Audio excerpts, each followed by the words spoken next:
It all started that very morning, when Vanessa was sitting at the kitchen table, trying her best to hold back the tears. 7-year-old Leon was eating his breakfast, chatting carelessly about the upcoming day at school, but Vanessa heard his words as if through a fog. Her thoughts kept returning to the moment that changed her life forever. An accident at a construction site took her husband away from her. It's been 8 months now, but sometimes it felt like it was yesterday.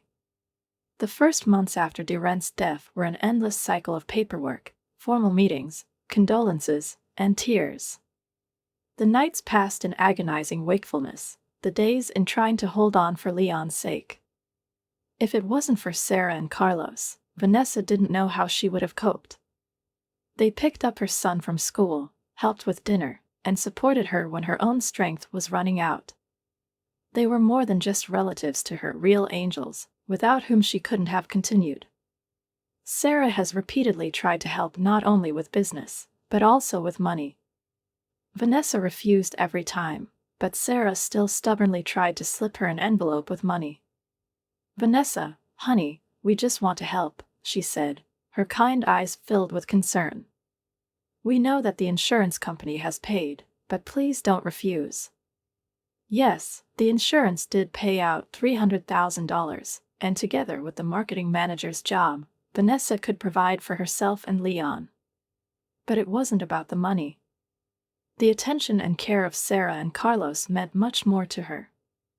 If only her own parents had shown at least some of that support. But they always preferred her sister Daphne. As a child, Vanessa had already gotten used to the fact that her parents always set her sister as an example. Now they have transferred this attitude to the children of Daphne, praising their upbringing and neglecting Leon. Vanessa had long ago learned to keep quiet when they said that Daphne's children were perfect.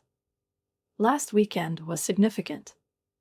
Leon happily went to his grandparents, but within 20 minutes the complaints started. "Why is the clock ticking so loudly? How do they work?" Leon asked curiously, pointing to the massive antique clock in the living room. Vanessa's mother rolled her eyes in annoyance. "Vanessa, can't you control him? He always asks about everything in the world." Dad didn't even look up from his laptop. "Leon, why don't you play some games?" "I downloaded some new ones." But Leon didn't want games. He wanted to talk, ask questions, and learn.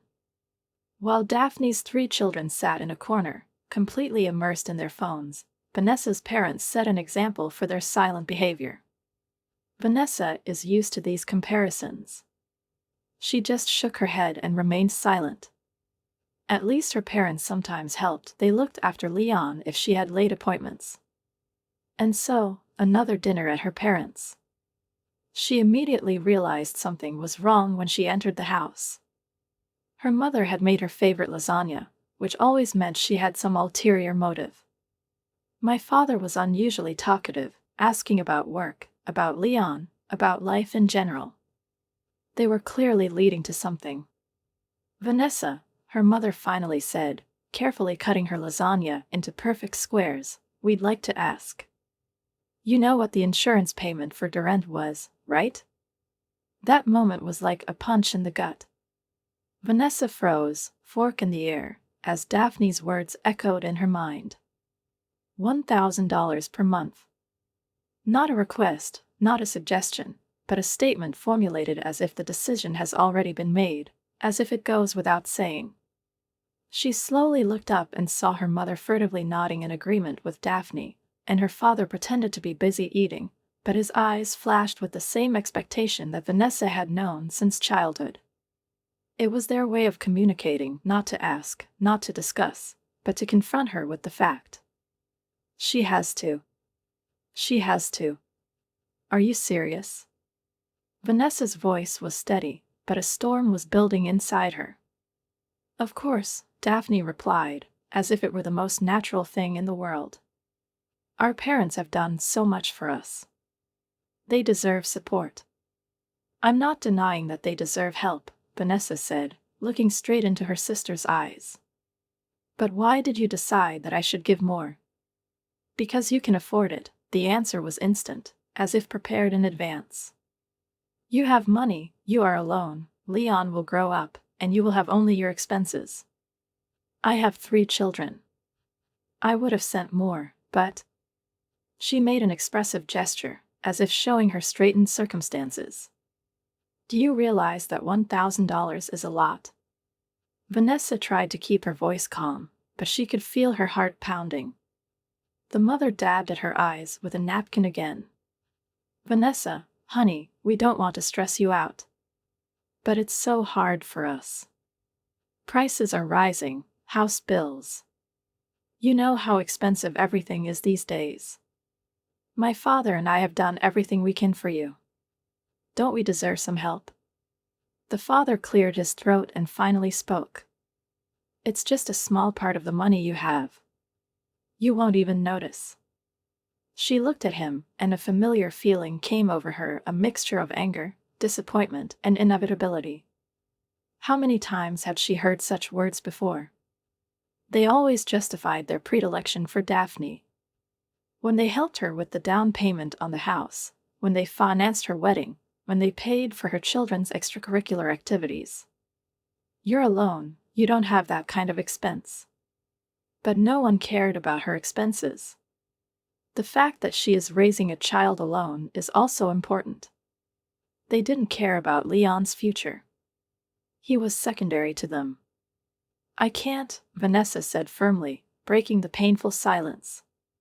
What do you mean, you can't? Daphne frowned, her smug mask twitching slightly. That means I won't be sending $1,000 a month. Vanessa looked directly at her, then at her parents. My insurance is money for Leon's future. For his college, for his life. I'm not going to spend it just because you decided I should. That's selfish, Vanessa, Daphne said coldly. Selfish? Vanessa chuckled. It's selfish to demand money from me just because I've managed to provide for myself and my child. It's selfish to think that I owe more, because Daphne chose to have 3 children, and I'm raising one alone. Vanessa. Her mother began, but she was interrupted. No, Mom. Enough. How many times have I heard this? Daphne needs more. Daphne deserves more. Daphne needs to be supported. You don't even ask how I feel. You don't even think about Leon. Don't you want to help your family? What is it? My father asked with emphasis. I'm helping my family. To my son, Vanessa got up from the table. She saw her mother and father exchange glances, and Daphne crossed her arms over her chest, her lips pursed in annoyance. Is that all you can say? The nurse asked venomously. That's all you need to hear. Vanessa turned around and left the room, leaving behind a long, oppressive silence. Vanessa sat in silence, clutching the broken pencil in her hand as if it were the only anchor keeping her afloat. She couldn't believe that her mother could say such a thing so easily without the slightest hesitation, without a hint of doubt, as if her son wasn't part of the family, as if he was something that could just be left for the evening, like an unnecessary bag. She closed her eyes, trying to hold back the rising tide of anger. Take a deep breath, exhale. But it didn't help. Everything inside her was boiling. Her thoughts were merging into one continuous burning indignation. They didn't just exclude Leon from the party, they didn't even think about how it might hurt her. She opened her eyes and looked at her son, who was sitting across from her and was intently writing letters in a notebook. So serious, so diligent. He loved Christmas. I loved the moment when Grandpa would turn on old Christmas records, when Grandma would take a box of decorations out of the closet, and Aunt Daphne would pretend to be interested in what was inside. He was looking forward to this day, he was looking forward to the holiday, which was now passing without him. Mom, is everything okay? Leon asked, glancing at her. Vanessa forced a smile. Of course, dear. But that was a lie. Nothing was okay.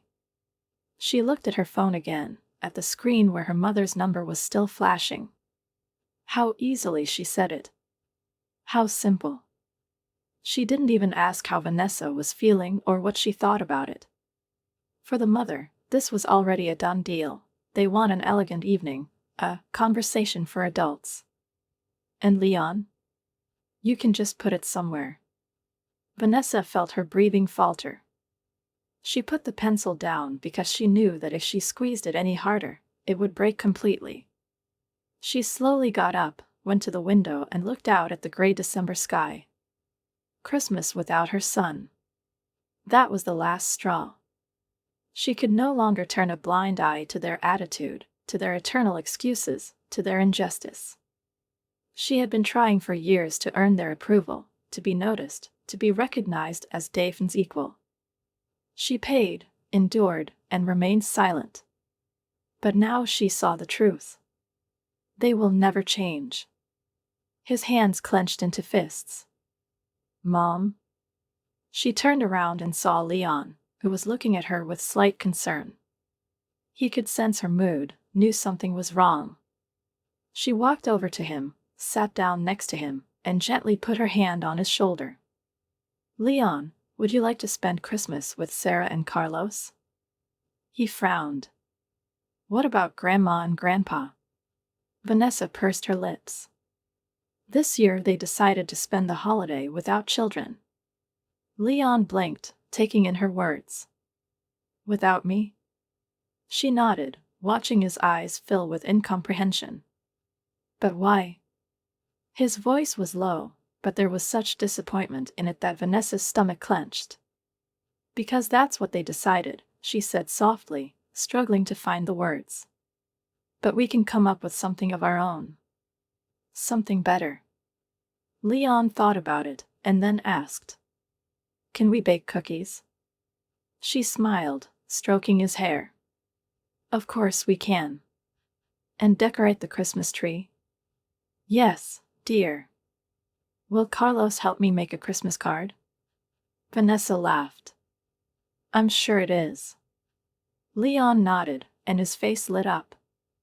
Then it'll be the best Christmas ever. She felt her throat constrict. Her son, he never complained, never took offense. He just found joy in what he had. And at that moment, Vanessa realized that her family were not the people whose approval she had been trying to achieve all her life. Her family was here with her. Leon. Sarah. Carlos. Those who really loved her. She was no longer going to fight for the love that would never be given to her. Is it different? I repeated her words slowly, as if tasting them, waiting for them to make sense. But they never did. Mom looked away, and then took a deep breath, as if preparing for a long and difficult conversation. Although I knew that this conversation would not be difficult for her, rather, it would be tedious, like an unnecessary explanation of obvious things. Vanessa, honey, you've got it all wrong, she began in the tone she always used when she tried to calm me down when I came to her as a child complaining about being overlooked. We just thought Leon was, well, he's a special boy, you know. He's smart, inquisitive, and asks so many questions.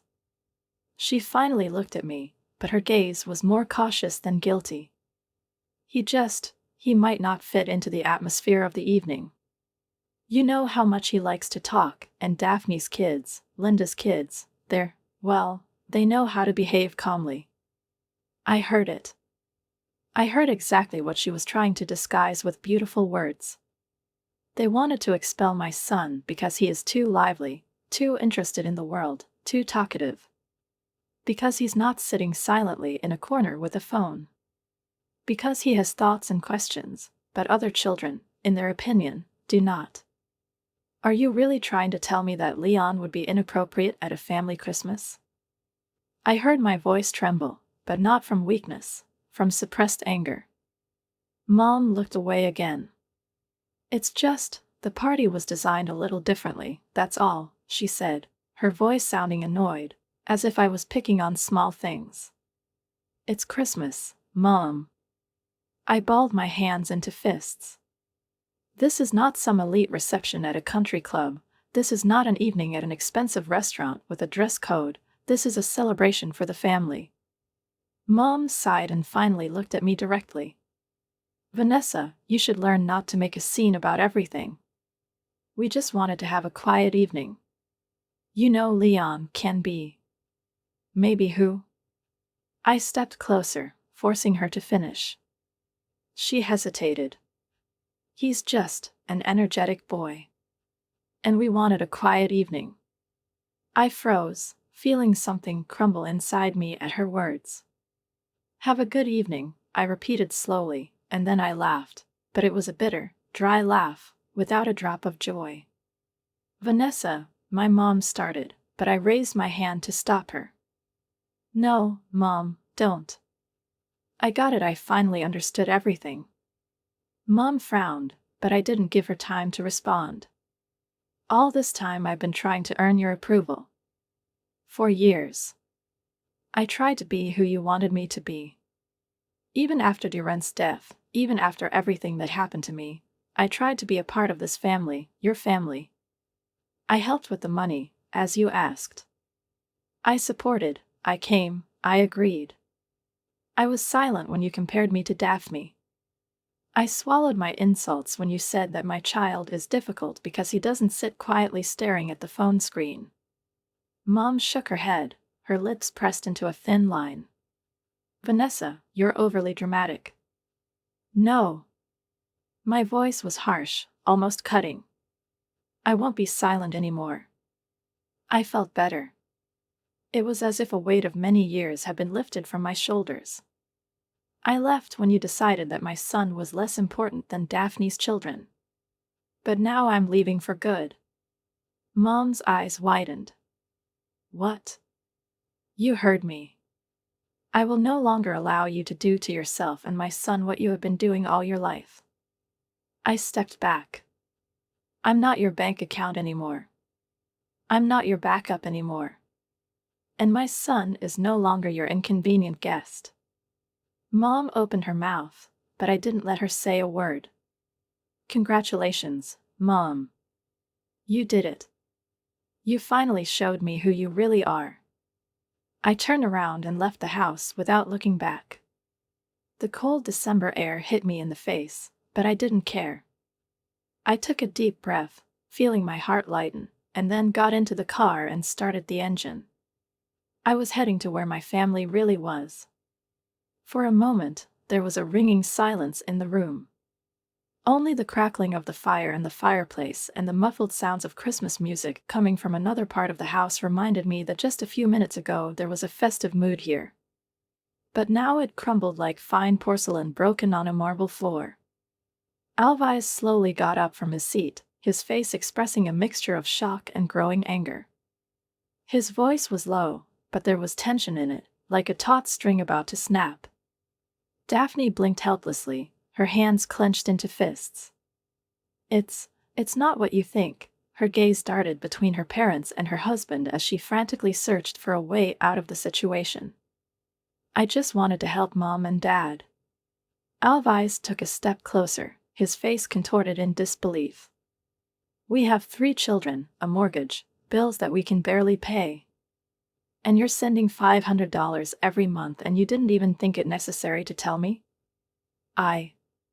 Daphne bit her lip, her smug confidence evaporating, leaving a shadow of confusion in its place.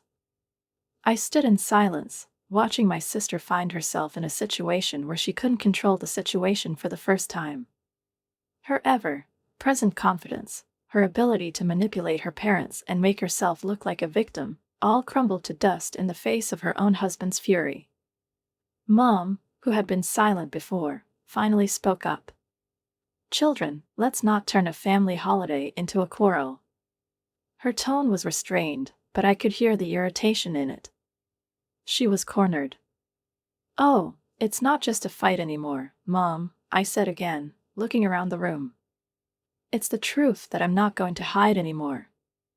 My father, who had been sitting in silence all this time, as if hoping that everything would settle down by itself, now abruptly put the glass on the table. "Vanessa, you're making a scene." His voice was low and displeased. I laughed, dryly, joylessly. You made this scene, Dad. You, Mom, and Daphne. You decided that my son wasn't good enough for the holiday, but my money is good enough to go into your account every month. This is not a family. It's a deal. Daphne's eyes flashed angrily. Oh, don't start. You're acting like a martyr, Vanessa. We all sacrifice something. I crossed my arms over my chest. Really? And what are you sacrificing, Daphne? With my money? My son? You know what I mean, her voice cracked. No, I do not, I snapped. Explain it. She opened her mouth, but then stopped. She had nothing to say. At that moment, Uncle Bep, my father's older brother, spoke up. Is that true? His gaze was directed at my parents, and there was nothing but disappointment in it. Did you take money from one daughter and hide it from the other? Mom tried to take control of the situation again. It's just a little help. Small? Bep chuckled. $1,000 per month? This is not help, this is exploitation. And you knew about this, Daphne? Added my cousin Linda, who had been silent watching the scene. Daphne lowered her eyes. I just thought it was the right thing to do. Alvise took a step back, shaking his head. You lied to me, his voice was full of disappointment. I thought we were partners, and you made the decision for both of us. I did it for my parents. She blurted out, as if that could fix everything. But nothing could fix what had happened. I took a step back, feeling strangely relieved. I've finally broken this vicious circle. Mom, Dad, I looked at them, I won't transfer you another cent. Mom pressed her lips together. Do you really want to ruin everything like that, Vanessa? No, Mom, you ruined everything. I turned around and headed for the door. Where are you going? Daphne called after me. I stopped for a second, then looked over my shoulder. To my real family. To those who love me and my son without conditions or demands. I didn't turn around anymore. I stepped out into the cold December night and took a deep breath. I knew I had done the right thing. Sarah and Carlos's house has become a real refuge for Leon and me. We baked cookies, watched old Christmas movies, laughed at Carlos jokes, and played board games. Every morning began with the smell of hot chocolate and fresh waffles, and the evenings passed in a cozy silence filled with the light of garlands and hushed conversations. All this time, my phone kept vibrating with new messages. My mother wrote long, confusing texts full of attempts to justify herself and accusations against me, which were followed by tearful requests to start over. Dad was laconic, but his messages were drowned in the same guilt and manipulation. Daphne is the same. Daphne was predictably fierce. You destroyed the family. You broke Mom's heart. You acted selfishly. I read them silently, without emotion. I archived one by one until there were no more. But something inside me still had doubts. The years of wanting to be accepted, the years of fighting for their love couldn't evaporate in an instant. I couldn't get rid of the feeling that it was all a dream that was about to be dispelled. Aunt Agnes called every day. Her voice was full of warmth, her words full of encouragement. Vanessa, you did the right thing. Everyone saw it. No one wants to participate in their games anymore. I nodded, even if she couldn't see it. I know, I replied. But knowledge and acceptance are not the same thing. One day, on the last day of the year, when Leon was already asleep, I went out on the porch of Sarah and Carlos' house, wrapped in a warm blanket. The night was frosty but clear, and the sky was full of stars. Are you okay? I turned around and saw Carlos. He was standing in the doorway, holding 2 mugs of hot tea in his hands. I took the mug and wrapped my fingers around it, enjoying the warmth. He sat down next to me, silently watching me. "You think a lot," he remarked with a soft smile. I sighed. "I can't stop. Everything is so strange. I know I did the right thing. But why does it hurt anyway?" Carlos nodded as if he understood. "Because you have lost not only your parents, but also the hope that they will ever change." I stared at the night sky in silence. "Yes, that's exactly what I felt." "I just don't understand," I said. "How could they do this to me? How can you put money above family?" Carlos took a sip of tea and then said softly, "Some people don't see love the way you do. For you, love is caring, acceptance, and support. For them, love is measured by benefits." I thought about his words. But they lost anyway. Everyone turned away from them. Carlos nodded. "Such people rarely think about the consequences. They are confident that they can always manipulate the situation. But then something goes wrong, and they're left alone." I closed my eyes, feeling something in my chest release a little. "Do you think they're really sorry?" Carlos shrugged his shoulders.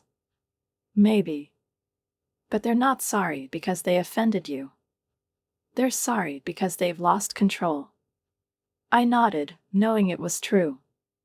We sat in silence, enjoying a warm cup of tea as the serene winter night spread out around us. At that moment, I finally realized that I was no longer a part of their world. And for the first time in a long time, I felt truly free. Over the years, the pain dulls. Old wounds heal, and new memories are overlaid on top of them, like a fresh coat of paint on a faded wall. Vanessa didn't think about the past as often as she used to. Now her days were filled with Leon's laughter, family evenings with Aunt Agnes, summer picnics with Uncle Carlos, and long conversations with Sarah, who had become closer to her than her own mother had ever been. Leon grew up, and with him grew their new, strong sense of family. There were no more evasive glances and exasperated sighs in his life when he asked another question. There was no feeling that he was displeased with anything, that his presence was a burden. Here, among these people, he was loved simply for what he was. But the past sometimes knocked on doors, even when you already thought you had locked them forever. It was an ordinary Saturday afternoon. The autumn air was fresh, and Vanessa and Leon had just returned from the farmer's market, where they had bought apples and fresh pastries. She was about to put out her purchases when her phone vibrated. "The number is hidden." She frowned, but answered. "Hello?" There was a moment of silence, and then a voice she hadn't heard in over a year rang out. "Vanessa." Her throat was dry. She didn't know what to expect, but her heart immediately picked up its rhythm. "What do you want?" Her voice was firm, but something inside her was shaking. "Please don't hang up," the mother said quickly, almost pleadingly. "I know I have no right to ask you to listen to me, but Vanessa, I have no one else to turn to." Vanessa closed her eyes and took a deep breath. "I don't understand what you want from me, Mom. You made it clear to me that your version of the family doesn't include my son. So what now?" There was a shaky sigh on the line. "Dad, he's in the hospital. A heart attack. Doctors say the prognosis is uncertain." Vanessa was just silent for a few seconds. She didn't know how she felt. "I'm sorry to hear that," she finally replied in a flat voice. "But what do you expect me to do?" "It's just..." Her mother's voice broke. "I'm just scared, Vanessa. And I miss you. For you and Leon. I was a terrible mother, but I love you anyway." Vanessa didn't know what to say. Love. That word sounded so easy. But love is not words. These are actions. "I'm not sure if your love has ever meant the same to me as it does to you, Mom," she said finally. "You say you miss us. But do you miss me or the control you had over me? The mother began to cry. I do not know how to answer this question. Vanessa closed her eyes. I know. And then she realized that she didn't feel angry. He doesn't feel hate. She feels nothing. She had let go of that pain long ago.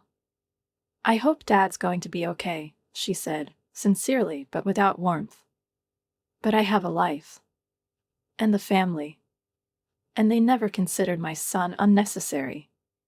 The mother sobbed. Please. But Vanessa already knew that her answer would not change. Take care of yourself, Mom. She hung up the phone. When Vanessa told Sarah and Carlos about the call, they listened to her attentively. Sarah squeezed her hand, and Carlos nodded, saying nothing, but Vanessa knew he was proud of her. Leon, who was drawing at the kitchen table, suddenly raised his head. Mom? Yes, dear. Are you sad? She thought for a moment and then shook her head. No, Leon. I am free. He smiled. That's good. And Vanessa knew he was right.